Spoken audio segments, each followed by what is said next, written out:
দীর্ঘ 18 বছর বেগম খালেদা জিয়ার যে ফাঁসে সেবা করলো, ওই ফাতেমাকে নিয়ে নেতা তারেক রহমান একটা পোস্ট করলো ফেসবুকে। ওই পোস্টে কি লেখলো, আজ থেকে ফাতেমা আমার বাসার কাজের লোক না, আজ থেকে আমি ফাতেমাকে আমার বোনের স্বীকৃতি দিলাম। আজকে তার একটা নিউজ থেকে আমার বুকটা ভরে গেল। তার সন্তান আপনাদের বগুড়ারই ভাগ্নে, তাই না? আপনাদেরই ছেলে, বগুড়ারই সন্তান তারেক রহমান বেগম খালেদা জিয়ার সেবা করেছে 18 বছর একটা মেয়ে, না বলো ফাতিমা। সেই ভোলায় বাড়ি, রক্তের কোনো সম্পর্ক নাই, নিজের স্বামী সন্তান বাড়িঘর রেখে এই মানুষটির সেবা করেছে একটানা 18 বছর।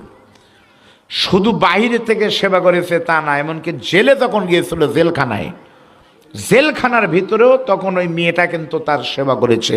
এটা রক্তের সম্পর্কের আত্মীয় কিন্তু তা করবে না? করবে? জেলে কি আপনার ভাইয়ের সাথে আপনি যাবেন? বাপও ছেলের সাথে যায় না, উনি গিয়েছে।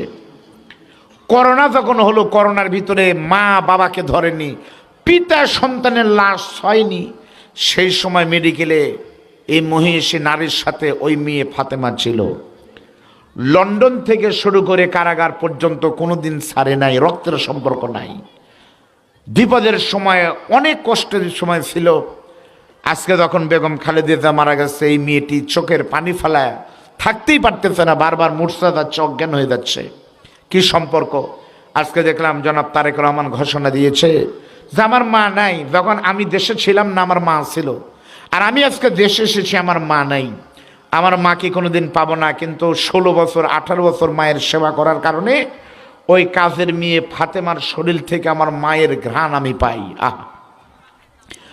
আমি আজকে ঘোষণা দিলাম, তারেক রহমান বলেছে যে আমার ফাতেমা এ বাড়ির কাজের মেয়ে না, আমার মা এত ভালোবেসেছে, আমার মাও তাকে স্নেহ করেছে মেয়ের মতো। সেজন্য আজ থেকে ঘোষণা দিলাম, আমাদের বোন নেই, শহীদ প্রেসিডেন্ট জিয়াউর রহমান আর মরহুমা বেগম খালেদা জিয়ার 2 ছেলে আরাফাত রহমান কোকো আর তারেক রহমান, আর আমাদের একটা বোন, সেই বোন হলো ফাতেমা।